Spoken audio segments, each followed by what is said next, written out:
Shalom. Selamat pagi Bapak Ibu Saudara yang terkasih di dalam Tuhan kita Yesus Kristus. Kita semua patut bersyukur karena saat ini kita masih diberi kesempatan untuk kita bisa beribadah. Itu semua bukti kemurahan Tuhan, anugerah Tuhan buat Bapak Ibu Saudara dan saya. Terpujilah nama Tuhan. Mari Bapak Ibu Saudara semua, kita bangkit berdiri bersama-sama.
bagi Allah Bapa di surga. Terpujilah nama-Mu Tuhan. Haleluya Yesus. Haleluya Tuhan.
Segala puji syukur hanya bagi-Mu Tuhan.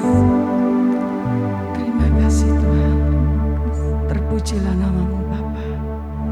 Kami menyerahkan ibadah kami ke dalam tangan-Mu. Dalam nama Yesus, semua yang percaya katakan amin. Amin. Haleluya. Tetap bersemangat Bapak Ibu Saudara.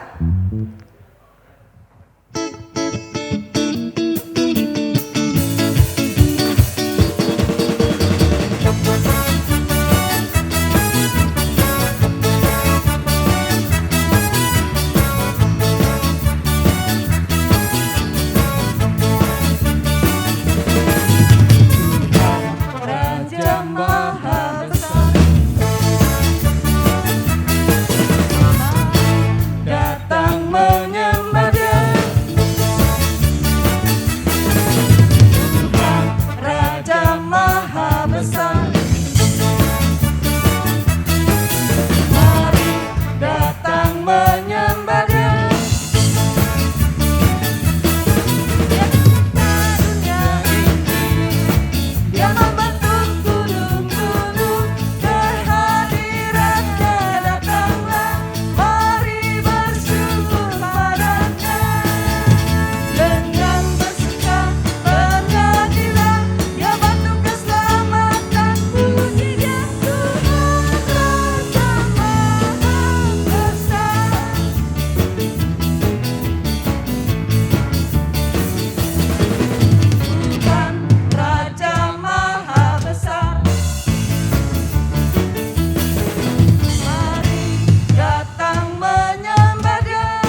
Segala puji syukur hanya bagi nama Tuhan.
Jadi tidak perlu disesali apa yang terjadi dalam kehidupan kita. Satu, kita tetap fokus kepada Tuhan, bahwa semua waktu itu miliknya Tuhan.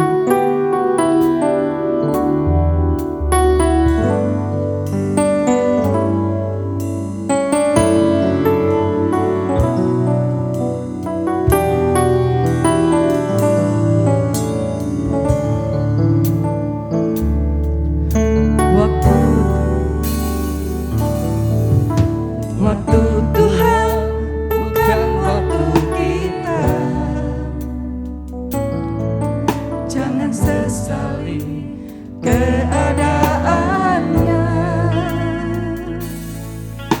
Untuk semua ada waktu Tuhan, tetap setia mengandalkannya. Waktu Tuhan bukan waktu kita, jangan sesali keadaannya. Untuk semua ada waktu Tuhan, tetap setia mengandalkannya, saudara.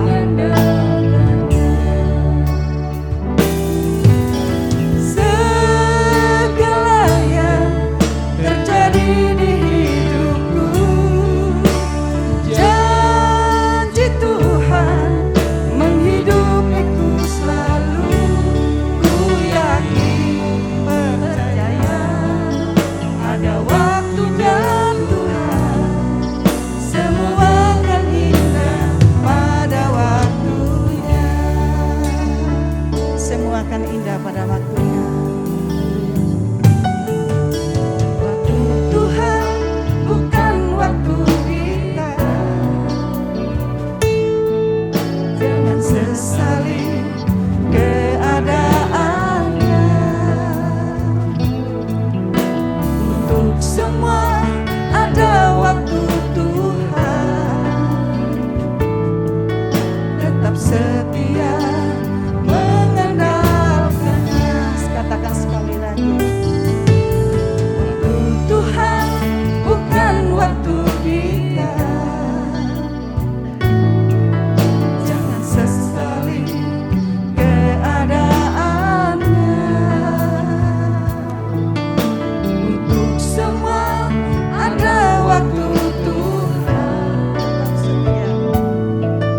tetap setia mengandalkannya.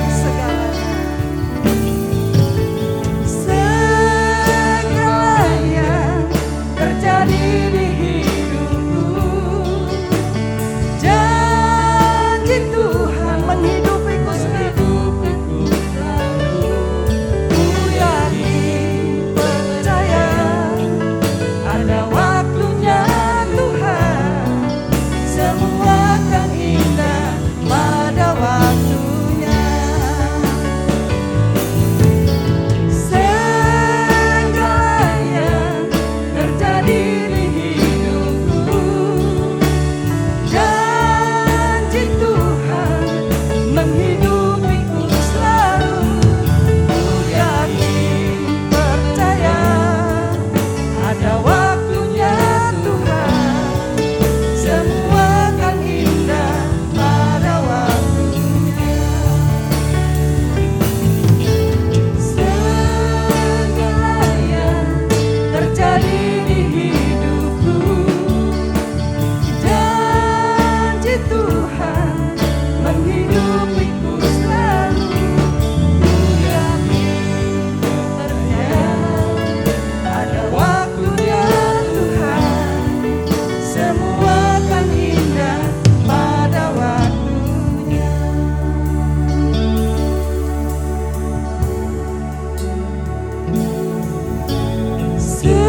Segala yang terjadi di hidupku, janji Tuhan menghidupiku selalu.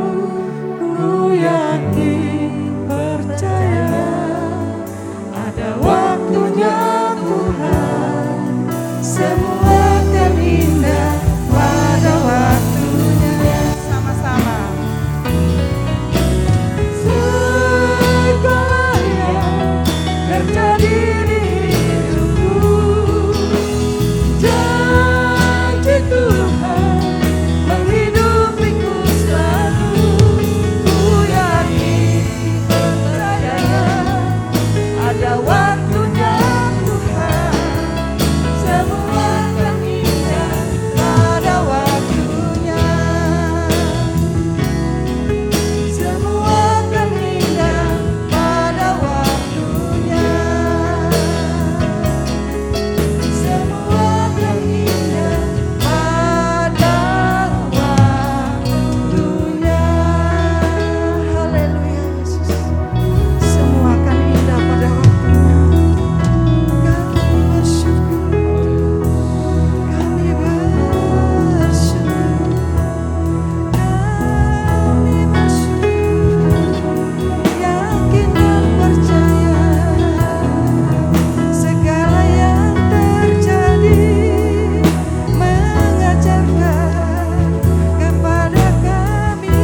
Bapa, kami bersyukur pada pagi hari ini Tuhan, Kau memberi kesempatan dalam hidup kami, ya Tuhan, untuk mendengarkan sebagian pada firman-Mu. Biarlah firman-Mu menjadikan rema dalam hidup kami dan menjadi pelita kehidupan kami. Terima kasih ya Tuhan, kami sambut firman-Mu hanya dalam nama Tuhan Yesus. Haleluya, amin. Selamat pagi Bapak Ibu Saudara. Kita akan belajar firman Tuhan tentang iman Abraham. Abraham dikenal sebagai bapak orang beriman sampai hari ini. Dan Abraham ini jadi pusat dari ketiga agama, agama Yahudi, Kristen dan Islam. Keberhasilan Abraham menjadi bapak orang beriman ini karena dia berhasil melewati situasi-situasi yang sangat sulit. Dan situasi sulit ini bisa menjadi inspirasi bagi kita untuk kita di masa sekarang, dan bagaimana kita menghadapi masa depan yang juga semakin sulit. Kita semua punya tantangan dalam hidup ini. Kalau kita tidak berhasil melewati situasi sulit itu, kita akan hilang dimakan zaman. Nah, kita akan baca di dalam Galatia 3 ayat yang ke-29. Dan jikalau kamu adalah milik Kristus, maka kamu juga adalah keturunan Abraham dan berhak menerima janji Allah. Rasul Paulus menulis seperti ini. Bahkan kita itu disebut anak Abraham yang berhak menerima janjinya Tuhan kepada Abraham. Apa janjinya Tuhan kepada Abraham? Perjanjian berkat. Abraham itu diberkati dan Abraham menjadi berkat bagi banyak orang. Oleh keturunanmu semua bangsa akan diberkati. Nah, karena Abraham ini menjadi berkat, ada orang-orang yang mengaku-ngaku, kalangan Muslim itu mengaku-ngaku. Ini statement dari mereka sendiri, bukan dari kita. Mereka mengaku-ngaku bahwa yang dipersembahkan oleh Abraham itu Ismail, bukan Ishak. Itu mereka sendiri yang bikin statement seperti itu. Saking kepinginnya menjadi anak-anaknya Abraham, mereka juga bikin statement, Ishak itu memang Ishak yang dipersembahkan. Tapi sejak zaman Adam sampai Ishak, mereka semua beragama Muslim. Diganti semua namanya. Beberapa diganti. Ada yang diganti Su'eb, ada yang diganti apa. Itu nyata memang di dalam kitabnya mereka. Saking kepinginnya. Tapi kedua agama Abrahamik, Yahudi dan Kristen, mereka sepakat yang dipersembahkan itu Ishak. Dan kelahiran Muslim itu baru tahun berapa? Baru tahun 500 kan. Jauh bahkan setelah Kristus. Kok malah diklaim dari awal. Nah, saking kepinginnya, sampai segitunya mereka kepingin menjadi anaknya Abraham yang sah. Mereka mengaku-ngaku, tapi miris melihat orang-orang Kristen yang kehidupannya juga tidak lebih baik daripada orang-orang yang kepingin jadi anaknya Abraham. Ini miris, dikasih kesempatan yang lebih baik, diakui sebagai anaknya Abraham, anak adopsi. Masih untung diakui. Kita ini anak adopsi karena bukan keturunan Israel secara lahiriah. Jadi kita ini diadopsi. Nah, kalau Ismail tidak diadopsi, tidak diakui. Tidak diakui sebagai perjanjian berkatnya Abraham. Nah, yang dikasih ini hidup seenaknya, disia-siakan. biasa kalau dikasih itu disia-siakan. Oke, kita akan belajar ya, bagaimana menghadapi kehidupan masa depan melalui Abraham. Kita akan baca dari Kejadian 22 ayat yang pertama. Setelah semuanya itu Allah mencoba Abraham. Ia berfirman kepadanya, Abraham, lalu sahutnya, ya Tuhan. Ada dua pendapat tentang bagaimana cara Tuhan berfirman kepada Abraham. Yang pertama, Tuhan itu berbicara secara audible, bisa didengar. Seperti saya berbicara, Bapak Ibu Saudara bisa mendengar. Pendapat pertama seperti itu. Pendapat kedua, Tuhan itu berbicara di dalam hatinya Abraham. Yang mana yang betul? Tidak tahu. Yang tahu itu cuman Abraham. Tidak ada yang tahu. Ya. Karena teks aslinya juga ngomongnya berfirman. Gitu. Tidak ada berfirman di dalam hatinya, tidak ada. Tapi itu tidak jadi masalah. Yang penting adalah firman itu hanya didengar oleh Abraham seorang diri. Ini yang menjadikan sulit. Karena Abraham harus bertanggung jawab dengan kekuatannya sendiri, harus dengan dirinya sendiri, dia harus bertanggung jawab sama itu. Firman Tuhan kepada Abraham, suruh korbankan anaknya, Ishak. Disuruh korbankan Ishak anaknya. Nah, keadaan sulit Abraham yang pertama adalah Abraham harus bertanggung jawab. Ini tidak mudah. Karena Abraham ketika disuruh mempersembahkan anaknya Ishak, saya yakin kalau itu terjadi, Abraham pasti bingung pulang itu mau ngomong apa sama Sarah. Karena Sarah tidak tahu firman ini. Yang tahu cuman Abraham. Bingung, aduh ngomong apa ke Sarah ini. Anakmu kemana? Tak bunuh, tak sembelih. Itu pasti perang dunia pertama terjadi di situ, Bapak Ibu.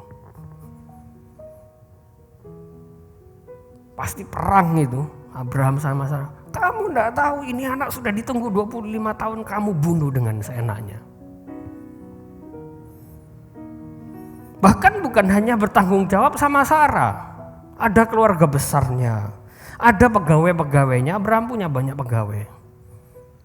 Dia harus ngomong apa sama pegawai-pegawainya dengan membunuh anaknya sendiri. Itu bukan tindakan yang mudah. Lalu yang kedua, Abraham mengalami yang namanya konflik batin. Karena firman Allah kepada Abraham itu bertentangan. Yang pertama Tuhan bilang melalui keturunanmu yaitu Ishak semua bangsa akan diberkati. Loh, tapi tiba-tiba diminta sama Tuhan. Ini bertentangan. Abraham minta keturunan tapi suruh ngasihkan keturunan. Jadi seolah-olah ya, Abraham ini cuma dikasih kayak harapan palsu, hiburan. Ishak itu cuma hiburan di dalam hidupnya Abraham. Dimintanya selama 25 tahun, tapi ketika Ishak berusia 22 tahun Tuhan minta. Jadi Ishak itu waktu mau dipersembahkan umurnya 22 tahun. Sudah gede, sudah ngerti, ya. Sudah tahu mana baik dan jahat. Sudah tahu kalau mau dipersembahkan Ishak itu. Jadi bukan anak-anak kecil yang bisa dibujuk. Ishak harus mati di tangan Abraham sendiri. Tapi ini tidak selesai sampai di sini. Konflik batinnya itu sampai ke depan. Karena ini berkaitan sama masa depan. Tuhan sudah bilang sama Abraham, nanti keturunanmu akan jadi banyak berkat buat banyak orang. Abraham pasti punya kenangan masa depan. Bukan kenangan masa depan. Wah, nanti enak, keturunanku jadi berkat bagi banyak orang. Nama baiknya, hubungan baiknya dengan sesama harus dipertaruhkan. Bahkan dengan istrinya sendiri. harus dipertaruhkan. Ini sulit. Kalau kita mau bayangkan posisinya ada di Abraham,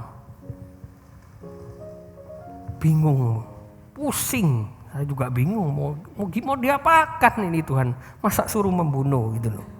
Nah, konflik ini juga dipertajam ya, oleh peristiwa yang terjadi tidak lama setelah Abraham itu mengusir Ismail.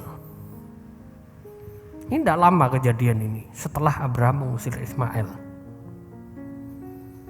Abraham mengasihi Ismail, sangat sayang. Walaupun anak itu tidak diakui setelahnya.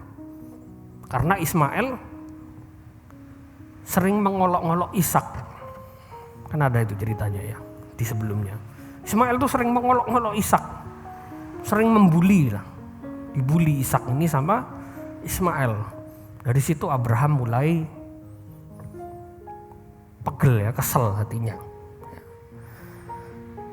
Nah, apa yang dilakukan oleh Abraham? Yang pertama, Abraham itu berpikir dengan baik dan logis. Jadi ini bukan berpikir yang baik, tapi berpikir dengan baik. Kalau berpikir yang baik itu ya yang baik-baik saja yang dipikir. Tapi ini Abraham berpikir dengan baik, artinya cara berpikirnya itu benar, masuk akal.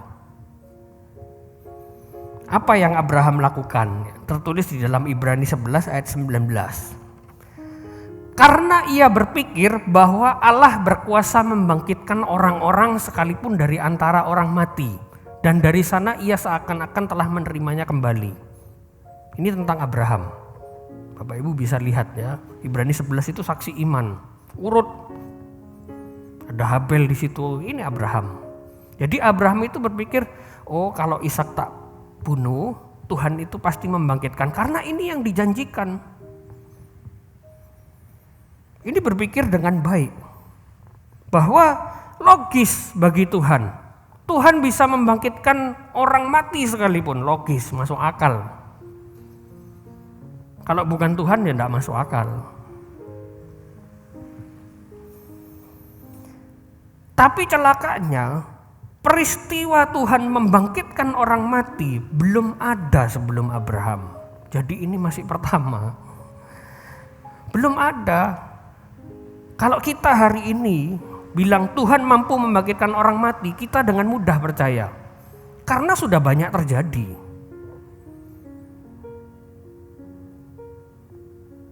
Lazarus dibangkitkan, Yesus juga dibangkitkan, Yunus juga dibangkitkan.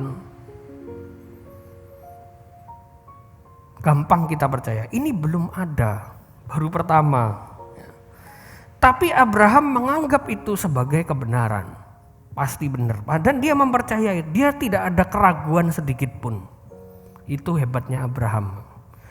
Jadi ketika di dalam Kejadian 22 itu, ketika konflik batin itu terjadi sama Abraham, itu tidak ada peran Tuhan loh Bapak Ibu. Tuhan itu tidak ikut-ikut. Jadi Tuhan itu setelah berfirman sama Abraham, Abraham persembahkan anakmu. Tuhan menghilang dari hadapan Abraham. Dia tidak ikut campur. Cuma Abraham seorang diri. Itulah makanya Abraham disebut bapak orang beriman. Karena dengan kekuatannya, dengan imannya. Jadi Bapak Ibu Saudara, kita menghadapi hidup itu memang bergantung sama Tuhan. Ya. Tapi ada peran kita di mana kita harus berusaha. Kalau kita tidak berusaha, berarti memposisikan Tuhan itu sebagai pesuruh kita. Wis apa katanya Tuhan, apa katanya Tuhan, bukan gitu. Abraham tidak seperti itu. Abraham harus bertarung dengan batinnya sendiri. Itu sulit Bapak. Kan falsafah dunia ini mengatakan musuh yang paling berat itu diri sendiri. Ya ini. Duh gimana Tuhan. Tapi hebatnya Abraham Di ayat yang ketiga dicatat, keesokan harinya pagi-pagi bangunlah Abraham. Berarti Abraham bisa tidur. Bisa tidur berarti. Tidak sedikit dari kita kalau ngalami masalah tidak bisa tidur. Bahkan tidak mau tidur. Kalau bisa jangan tidur. Tunggu masalahnya selesai baru bisa tidur. Ada masalah sedikit cemas, waduh pikirannya kemana-mana, rasanya ndak enak gitu ya. Tapi Abraham bisa tidur. Di teks ini dikatakan Abraham bangun dari tidur.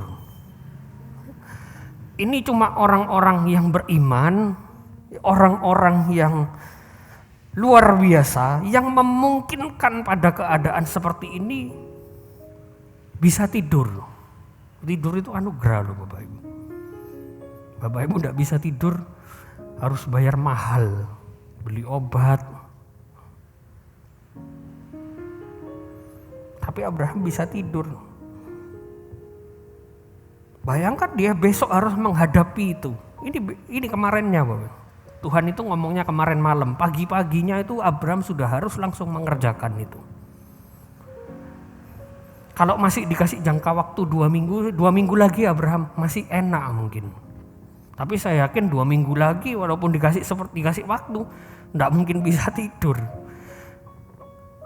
Karena ini anak yang dijanjikan Tuhan, anak yang disayangi oleh Abraham, darah dagingnya sendiri, dari istri yang sah.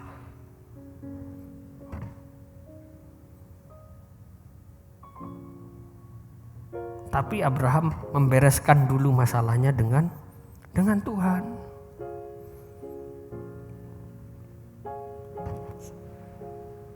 Dia berpikir dengan baik tentang Tuhan, berpikir yang logis dengan Tuhan.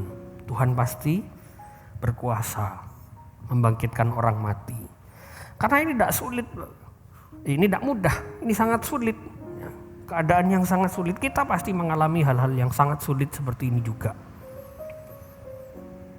Ketika memikirkan masa depan, nanti anakku gimana, dia harus seperti apa, ini kerjaan juga bagaimana, sulit. Tapi belajar dari Abraham, berpikir dengan baik dan logis, masuk akalnya Tuhan. Jadi logis itu bukan logisnya manusia, logisnya Tuhan, masuk akal bagi Tuhan. Kalau logisnya manusia enggak masuk itu. Enggak ada. Orang mati itu kan harus disembelih. Dipotong lehernya baru dibakar. Jadi enggak boleh dibakar hidup-hidup. Itu dibakar dalam keadaan mati. Logis bagi Tuhan. Lalu langkah iman yang kedua yang Abraham lakukan adalah dia mengatur emosinya dengan baik. Abraham harus memberikan anak satu-satunya yang dikasihinya. Pernah ada seorang ibu bercerita kepada saya waktu itu, dia punya anak 3. Lalu anaknya ini harus pergi dari rumah orang tuanya. Lalu si ibu itu bilang gini, "Duh Tuhan, aku punya anak 3, diminta 1 saja enggak rela. Punya anak 3, diminta 1 enggak rela. Apalagi Abraham waktu itu ya, anaknya cuma 1, diminta lagi sama Tuhan, harus mati lagi."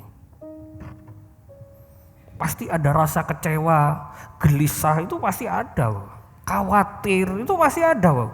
Dan itu tidak akan bisa dihilangkan selama kita masih manusia. Ngalami masalah itu pasti kecewa, gelisah, khawatir, bingung, itu pasti ada. Itu bagian dari kemanusiaan dan tidak akan pernah dihilangkan. Tetapi manusia yang dewasa bisa mengatur, diatur. Ya, kalau panik, berpikir dengan baik, Tuhan itu pasti bisa menolong. Tuhan itu berkuasa. ada kemahakuasaan Tuhan yang pasti melindungi. Masa Tuhan berjanji Tuhan tidak menepati? Kan tidak mungkin. Ya. Dan ini tidak ada peran serta Tuhan. Ketika Abraham mengatur emosinya, ketika Abraham semalam itu konflik batin. Nah, yang ketiga, di ayat yang kelima dicatat di situ, kata Abraham kepada kedua bujangnya itu, tinggallah kamu di sini dengan keledai ini. Jadi Abraham itu bawa pegawai waktu itu, satu, ya. Disuruh tinggal. Ini bukan soal sepele, Bapak Ibu. Ini langkah iman yang brilian menurut saya untuk Abraham. Karena kalau bujangnya itu ikut, dia pasti menghalangi Abraham. Batal itu pasti. Pasti batal. Bujangnya tidak akan mengizinkan. Pasti mengganggu. Jadi Abraham tidak usah ikut. Biar Abraham bisa fokus, tidak diganggu. Dan rencana ini memang berhasil. Nah, ini komitmennya Abraham. Dia komit benar-benar. Nah, di ayat sebelumnya juga dikatakan Abraham itu bangun pagi-pagi itu bukan karena tidak bisa tidur, Bapak. Kan ada ya kadang-kadang orang alami masalah bangunnya kepagian karena saking kepikirannya. Bahkan dalam mimpinya itu kepikiran masalahnya, Bapak. Tapi Abraham tidak, pagi-pagi dia harus mempersiapkan itu dengan baik. Langkah ketiga yang Abraham lakukan, dia memberikan yang terbaik. Yang menghambat dia eliminasi, dia tinggalkan. Meninggalkan bujangnya. Dia bangun pagi-pagi untuk mempersiapkan semuanya.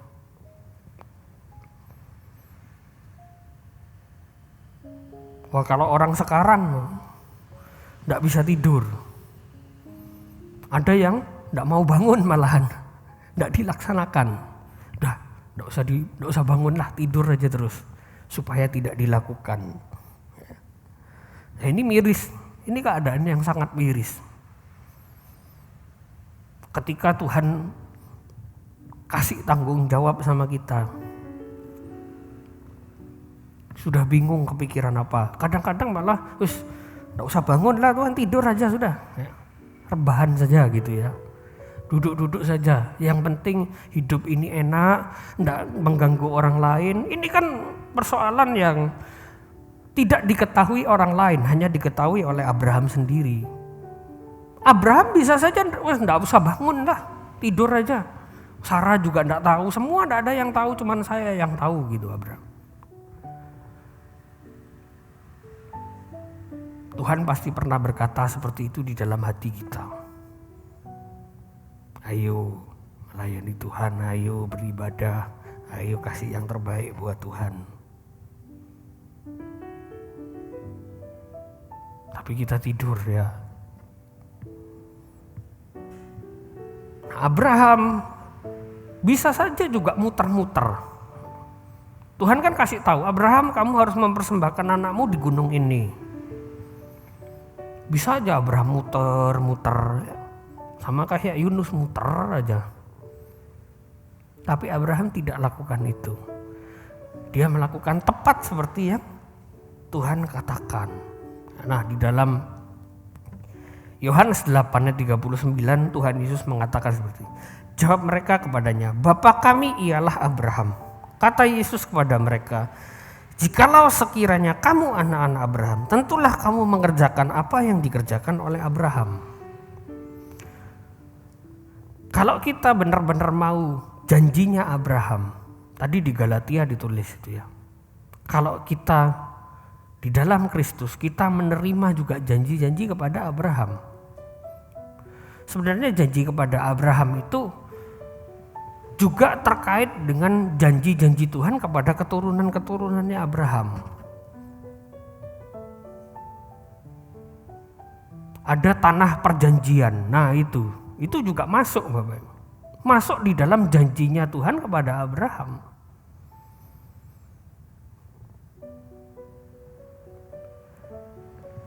Jadi itu janji keselamatan juga Bapak. Mudahnya gini, kalau kita mau selamat, menerima keselamatan itu, kerjakan apa yang Abraham lakukan. Itu jangi Bapak. Yang Tuhan pasti tepati. Kita bisa menikmati langit baru dan bumi yang baru. Itu yang Tuhan janjikan juga. Nah, kalau kita mau itu lakukan. Ya. Nah, apa yang harus kita lakukan? Kita mengikuti jejak imannya Abraham. Abraham memberi yang terbaik. Dia memberikan yang dicintainya tuh. Demi taat kepada Tuhan.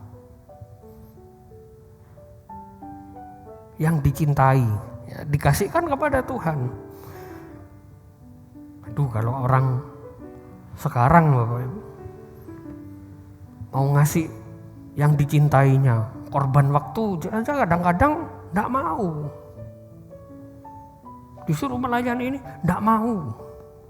Enggak mau. Aduh ini. Disuruh yang baik enggak mau. Kalau kita urusan-urusan pelayanan yang ya mungkin sangat sepele, mungkin tidak dipandang orang, kita tidak mau melakukan itu, kita tidak akan melihat perbuatan-perbuatan ajaib Tuhan yang besar. Karena Abraham ini ujiannya itu tidak langsung sebesar ini, Bapak. Ini bertahap, Bapak. Abraham itu bertahap ujiannya. Bukan langsung dikasih perkara yang besar, enggak. Ujiannya bertahap. Abraham harus meninggalkan tanah kelahirannya, itu pertama. Lalu Abraham harus memberikan persepuluhan kepada Melkisedek. Ngurut kan dari hal yang sepele. Lalu Abraham juga harus berpisah dengan keponakannya Lot. Dia harus hidup di tanah yang tidak subur. Abraham juga harus mengusir Ismail. Ini tesnya bertahap. Nah, kalau kita perkara yang sepele, tidak mau sama Tuhan, enggak Tuhan, tidak akan pernah kita melihat perkara-perkara yang ajaib, perkara-perkara yang besar. Tidak akan Tuhan memberikan tanggung jawab perkara yang besar. Jadi ikuti Bapak Ibu. Kalau Tuhan percayakan tanggung jawab yang sepele, kerjakan dengan baik, kasih yang terbaik. Ya ini pilihan bagi kita. Kalau kita masih mau berurusan dengan hal-hal yang sepele, ya kita akan berhenti di situ. Kita tidak naik tingkat. Ujian ini kan untuk naik tingkat. Lalu yang kedua, Abraham melakukan yang terbaik. Jadi Abraham itu bukan hanya memberikan yang terbaik, tapi Abraham melakukan. Abraham bangun pagi-pagi, dia harus mempersiapkan semuanya dengan baik, dia juga harus tepat melakukannya. Jadi kalau kita menghadapi tanggung jawab, menghadapi persoalan, lakukan apa yang terbaik yang bisa kita lakukan.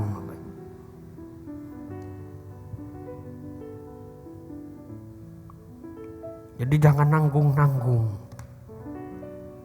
Layani dengan baik. Kerja dengan baik.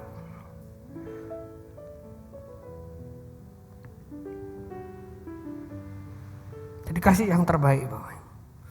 Lalu yang ketiga, berpikir dengan baik. Abraham berpikir dengan benar tentang Tuhan, bukan tentang masalahnya. Abraham tidak mikiri masalahnya. Aduh, besok mau ngomong apa ke Sarah, besok aku harus ngomong apa ke Ishak, harus ngomong apa ke ke bujangnya itu. Kan setelah Abraham turun, nanti kalau dibunuh, mana Ishak gitu kan. Pasti tanya itu bujangnya. Abraham tidak memikirkan itu semua. Tapi dia selesaikan dulu persoalan dengan Tuhan.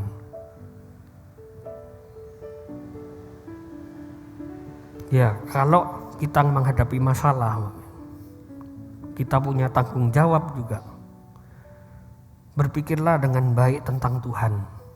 Ya, kalau Tuhan kasih aku tanggung jawab, aku harus kerjakan dengan baik. Aku harus selesaikan, aku harus kerjakan tepat seperti yang Tuhan perintahkan. Jadi jangan keluar dari firman, Bapak Ibu. Ini perintah Tuhan. Tadi malam aku mimpi. Mimpinya tidak sesuai firman Tuhan, jangan. Orang-orang sekarang itu kan gitu, tidak ada di Alkitab, boleh dilakukan. Ini Bapak, ini permasalahan yang dihadapi generasi muda zaman sekarang. Generasi ke depan juga akan seperti itu.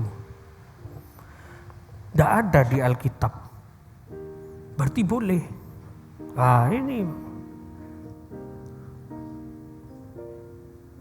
kalau tidak ada di Alkitab boleh, yang ada di Alkitab dilakukan semua enggak. Itu Bapak. Orang sekarang itu pintar cari celah. Tidak ada di Alkitab dilakukan, yang ada tidak dilakukan semua. Jadi berpikir dengan baik. 90% orang gagal karena bikin alasan. Tapi 90 orang berhasil karena tidak terima alasan untuk gagal. Ini saya kutip dari internet. Abraham tidak cari alasan. Dia tidak berbantah-bantah sama Tuhan. Dulu kan engkau sudah janji. Cari alasan. Tapi Abraham tidak lakukan itu. Pokoknya harus terlaksana. Dan persembahan itu, persembahan Ishak kepada Tuhan sudah terlaksana di dalam pikirannya Abraham sebenarnya. Makanya Tuhan menganggap hal itu sebagai kebenaran. Itu sudah terlaksana, terlihat ya, karena sudah komplit Abraham melakukannya. Ini semua harus gini.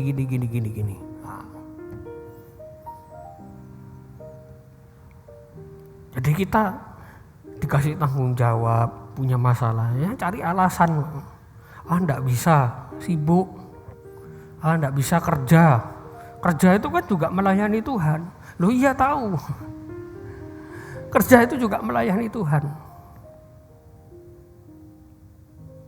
Tapi melayani sesama itu juga melayani Tuhan gitu loh. Itu kan karena kita suka saja bekerja, lalu melupakan melayani orang lain. Bukan berarti tidak boleh bekerja, lo harus bekerja. Seimbang tapi. Antara kerja, melayani Tuhan seimbang.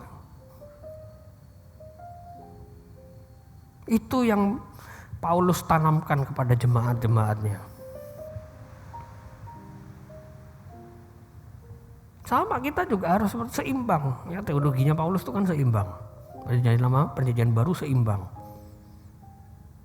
Ketika Paulus mengajarkan ke jemaat-jemaatnya, seimbang harus hidup itu. Makanya Paulus sangat cerdas, dia tahu banyak hal. Seimbang. Jadi jangan bikin-bikin alasan. Ayo melayani Tuhan, ayo beribadah dengan baik dan benar. Ayo kita mengiring Tuhan. Nah, memang kadang-kadang tidak dimengerti. Nah, ini Anselmus mengatakan gini, bukan aku mengerti supaya aku percaya, tapi aku percaya supaya aku mengerti.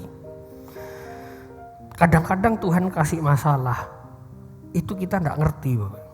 Abraham waktu itu juga tidak mengerti. Apa maunya Tuhan? Tidak ngerti pasti itu, bingung itu. Tuhan kasih janji, Tuhan minta itu anaknya. Itu bingung, tidak akan pernah dimengerti karena bertentangan itu. Sesuatu yang kontradiktif itu tidak akan pernah bisa dimengerti. Misalnya kita tahu matahari itu membuat hawa jadi panas. Lalu tiba-tiba saya bilang matahari itu bikin dingin. Pasti kita semua tidak akan mengerti apa maksud saya kan. Ini orang tidak bisa dimengerti gitu. Itu kontradiktif. Tapi Abraham memilih percaya dulu baru dia ngerti. Kalau Abraham mencoba mengerti pada saat itu, saya yakin Abraham tidak bisa tidur waktu itu. Karena itu sesuatu hal yang tidak perlu untuk dimengerti. Kadang-kadang kita menghadapi masalah itu gitu. Apa ya maunya Tuhan? Apa ya Tuhan tuh pengen apa? Kadang-kadang Tuhan itu tidak jawab, tidak dikasih tahu. Karena Tuhan tidak pengen kita ngerti dulu. Tuhan pengen kita percaya dulu. Itu yang Abraham lakukan. Dia percaya bahwa Tuhan itu Maha Kuasa.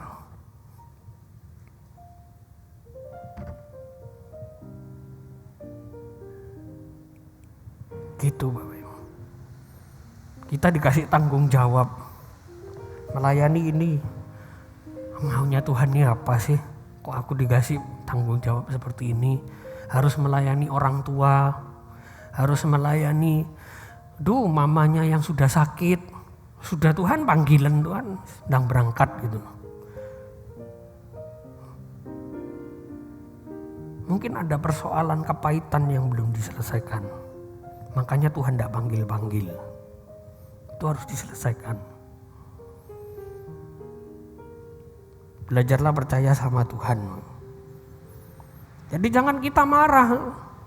Karena kita tidak bisa mengerti Tuhan, kita marah sama. Abraham berhak marah waktu itu.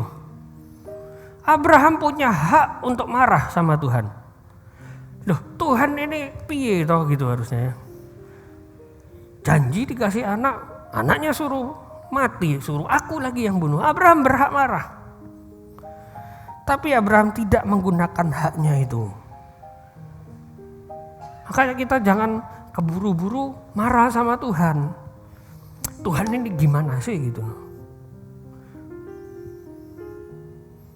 Masa orang yang baik kayak gitu cepat dipanggil, yang jahat tuh tidak dipanggil-panggil sama Tuhan.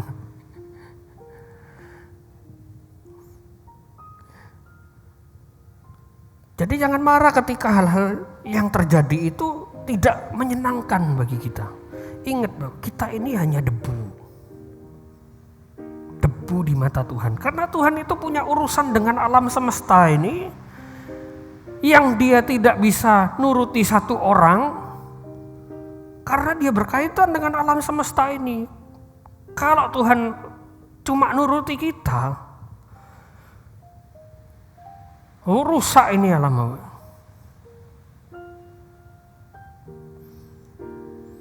Coba kalau Tuhan itu kayak jin yang di TV itu ya. Ku berikan 3 permintaan. Wah, mau minta apa Bapak Ibu? Minta kerjaan yang enak. Pokoknya duduk-duduk Tuhan uangnya datang sendiri. Yang kedua, enggak usah melayani Tuhan. Biar orang lain yang melayani, aku sumbang duit saja. Yang ketiga, aku masuk surga. Wah, mintanya gitu. Rusak ini semua hukum di Alkitab Bapak Ibu. Untung Tuhan tidak seperti itu. Makanya dia pengen kita percaya bukan mengerti. Percaya dulu sama Allah. Jadi kita ubah cara kita ketika kita menghadapi masalah. Belajar percaya sama Tuhan dulu, baru nanti mengerti. Urusan pengertian itu gampang. Nanti pasti ngerti. Pasti kita semua ngalami masalah gitu. Dulu waktu menghadapi enggak ngerti apa-apa. Baru setelah masalahnya selesai, itu maunya Tuhan. Gampang itu soal pengertian. Tapi soal percaya ini yang sulit. Tidak semua orang bisa melakukan ini. Dan hanya orang-orang yang beriman besar yang seperti Abraham ya berhasil. Saya akan tutup dengan kata-kata ini.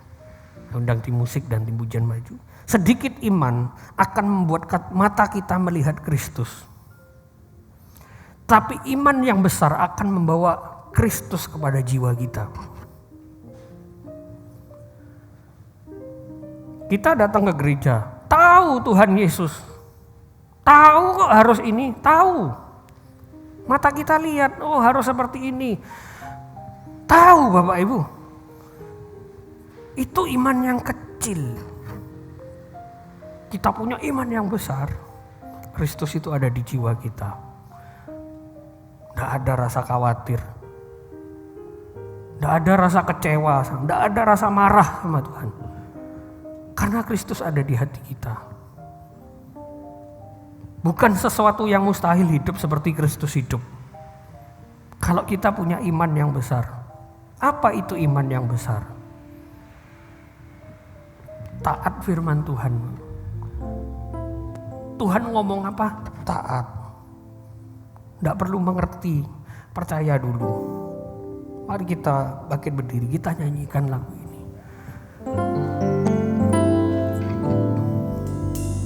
Saat ku tak melihat jalanmu, saat ku tak mengerti rencana, namun tetap ku pegang janjimu.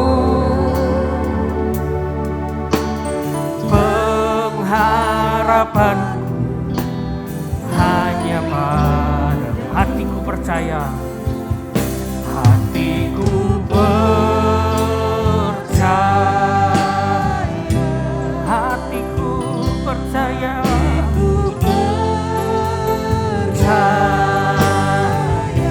hatiku percaya, percaya, selalu ku percaya. Saat ku tak melihat jalan,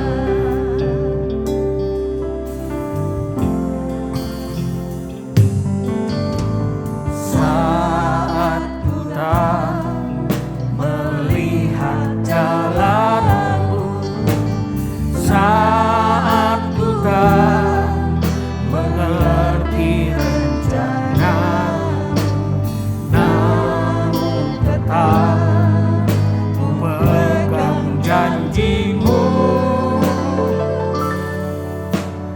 Pengharapanku hanya pada hatiku percaya,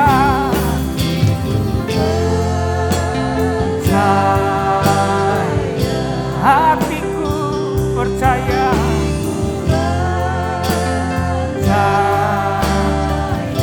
hatiku Tuhan,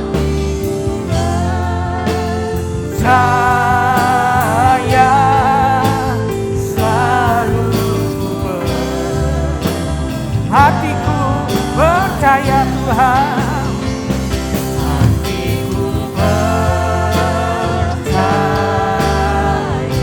Hatiku percaya,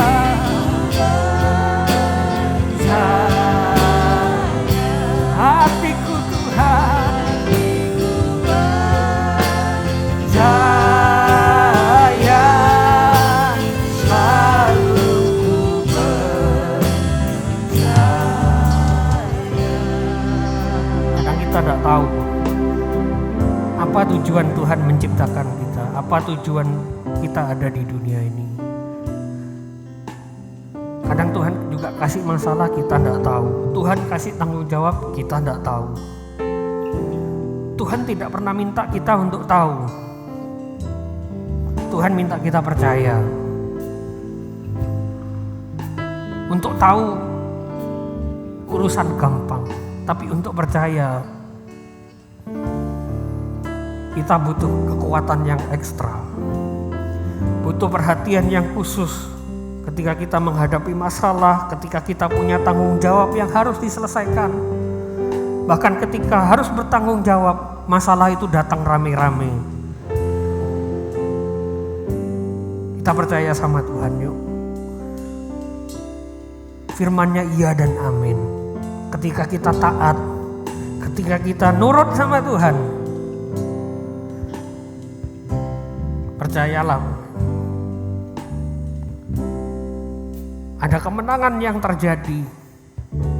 Dan banyak kemenangan lain yang akan kita alami. Dan memenangkan banyak jiwa bagi Tuhan lewat kehidupan kita. Sama seperti Kristus hidup yang terbeban kepada jiwa-jiwa itu. Ayo tunjukkan iman kita. Kita mampu taat. Kita jadi orang-orang yang baik, yang berkenan di hadapan Tuhan. Tidak lagi jahat. Tidak lagi punya keinginan yang buruk. Bahkan dengan orang-orang di sekitar kita yang kita anggap remeh selama ini. Mereka orang tidak penting tuh. Kita harus berhenti berkata itu. Tuhan rindu kita semua taat sama firman Tuhan. Percayalah, ketika masalah itu besar, kita punya Tuhan yang lebih besar. Yesus itu terlebih besar dari apapun, dari ambisi kita juga seharusnya. Oh, Yesus terlebih besar. Lebih besar. Yesus terlebih besar. Lebih besar.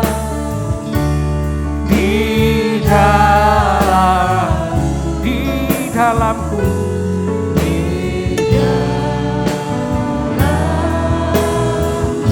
Yesus terlebih besar. Yesus terlebih besar. Amin. Yesus terlebih besar di dalamku selama-lamanya. Yesus terlebih besar. Yesus terlebih besar.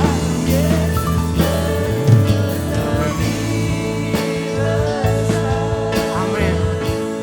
Yesus terlebih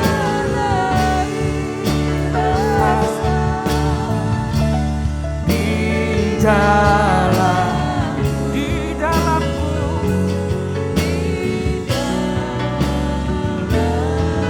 Kasih Yesus terlebih besar. Oh, Yesus terlebih besar. Yesus terlebih besar di dalamku.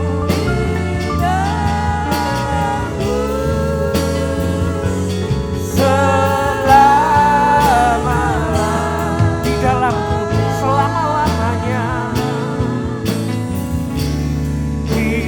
Dalamku selama-lamanya.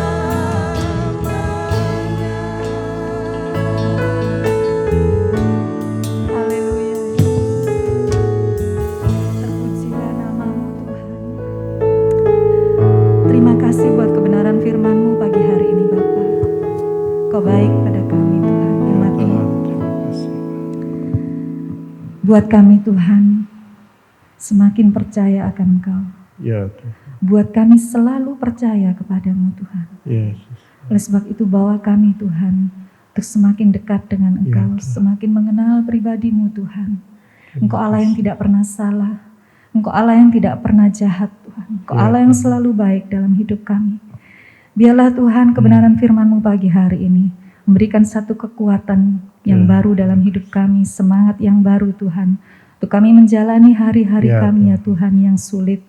Karena kami percaya Tuhan kami tidak pernah sendiri, kami bersama dengan Engkau Tuhan. Buat kami tetap Haleluya. kuat, buat kami tetap percaya Tuhan. Buat kami tetap bersuka cita, bersyukur Tuhan buat Kasih. segala hal yang terjadi dalam hidup kami. Karena kami percaya Tuhan, kami punya iman di dalam Engkau. Kami adalah anak-anak Abraham ya Tuhan. Biarlah Tuhan Kau pakai hidup kami untuk menjadi berkat, sehingga orang sekitar kami melihat Tuhan dalam kehidupan kami. Terima kasih Bapa, terpujilah nama-Mu. Segala kemuliaan hanya bagi Engkau Tuhan. Di dalam nama Tuhan Yesus kami mengucap syukur dan berdoa. Haleluya. Amin. Kami bersyukur Bapak untuk kehadiran-Mu di tengah-tengah kami. Terima kasih untuk kesempatan di mana kami boleh diri hadapan-Mu Tuhan. Terima kasih untuk kebenaran firman-Mu yang mengajar kami agar kami terus beriman kepadamu. Sekalipun kami tidak mengerti apa yang Kau mau ya Tuhan.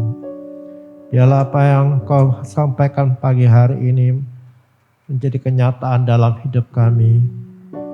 Bahwa kami Tuhan untuk mengalami Engkau dalam hidup ini. Terima kasih Bapa, dan pada hari ibadah kami ini boleh menyerahkan sekali lagi hidup kami dalam tangan-Mu. Terus bekerjalah dalam hati kami. Tuhan tolong kami dan seluruh keluarga kami, anak-anak kami semua Tuhan. Lindungi kami, jagai kami di kekuatan-Mu. Kami menyerahkan hidup iman kami kepadamu. Tuhan, bawa kami Tuhan untuk mengalami Engkau dalam hidup kami. Pujilah Engkau ya Tuhan. Kami berdoa supaya Tuhan juga memberkati apa yang kami kerjakan dengan tangan kami dalam kehidupan ekonomi kami Tuhan. Tuhan Engkau berkati pelayanan kami. Berkatilah keluarga kami Bapa. Terpujilah nama-Mu. Engkau melindungi kami dari semua yang jahat. Ya Tuhan, Engkau meluputkan kami dari semua ya Tuhan yang tidak berkenan. Terpujilah nama-Mu Bapa, kami boleh persembahkan hidup kami sekali lagi kepadamu. Kami berdoa untuk mereka yang dalam keadaan sakit, Tuhan jamah mereka, nyatakan kuasa-Mu, kesembuhan itu ya Tuhan Engkau nyatakan. Dan kami percaya kekuatan baru Engkau akan berikan kepada kami semua. Menghadapi tantangan kehidupan ini Bapa, kami boleh berjalan bersama dengan Tuhan. Kami akan melihat kemuliaan Tuhan nyata dalam hidup kami. Terima kasih Bapa. Kami berdoa ya Tuhan untuk negeri kami. Tuhan berkati negeri ini Tuhan. Pemimpin-pemimpin kami. Tuhan berkati dan Engkau sendiri menyatakan kemuliaan-Mu bagi gereja-Mu yang ada di Indonesia ini. Sehingga kami menjadi berkat bagi banyak orang. Terima kasih kesempatan ini kami berdoa juga untuk sekolah Bintang Harapan. Tuhan pakai sekolah ini untuk menjadi berkat ya Tuhan. Terima kasih Bapa, inilah kami apa yang kami buat sepanjang hari ini bahkan hari-hari mendatang. Tolonglah kami melakukannya semua untuk kemuliaan nama-Mu. Terpujilah Tuhan. Segala hormat bagi Engkau ya Tuhan. Kami boleh persembahkan semua yang ada pada kami dan ibadah kami pagi ini di dalam nama Yesus Tuhan kami. Bapa kami yang di surga, dikuduskanlah nama-Mu. Datanglah kerajaan-Mu, jadilah kehendak-Mu di bumi seperti di surga. Berikanlah kami pada hari ini makan kami yang secukupnya. Dan ampunilah kami akan kesalahan kami, seperti kami juga mengampuni orang yang bersalah kepada kami. Dan jangan bawa kami ke dalam pencobaan, tapi lepaskanlah kami daripada yang jahat. Karena Engkau-lah yang punya kerajaan, kuasa, dan kemuliaan sampai selama-lamanya. Amin. Mari kita akan memberkati negeri ini dengan kata-kata iman kita. Di dalam nama Tuhan Yesus Kristus, diberkatilah Indonesia. Diberkatilah dengan kemakmuran. Diberkatilah dengan kedamaian. Diberkatilah dengan keamanan. Diberkatilah pemimpin kami dari presiden sampai pemimpin di daerah-daerah. Diberkatilah tim medis yang sedang berjuang melawan virus corona. Diberkatilah Kabupaten Probolinggo. Diberkatilah orang-orang percaya di Kabupaten Probolinggo. Amin. Sekarang saudara-saudara yang dikasihi, turunlah atasmu semua berkat dari Allah Bapa itu. Akan melimpah segala yang baik yang akan terjadi dalam hidupmu. diberkatilah keluargamu, diberkatilah kehidupan ekonomimu. Dan damai sejahtera Yesus Kristus akan dilimpahkan dalam hati dan pikiranmu. Dan Roh Kudus akan menuntun saudara, membawa kau kepada pengalaman-pengalaman untuk melihat kemuliaan Tuhan. Dan kau akan dipakai menjadi berkat. Dalam nama Tuhan Yesus Kristus. Amin.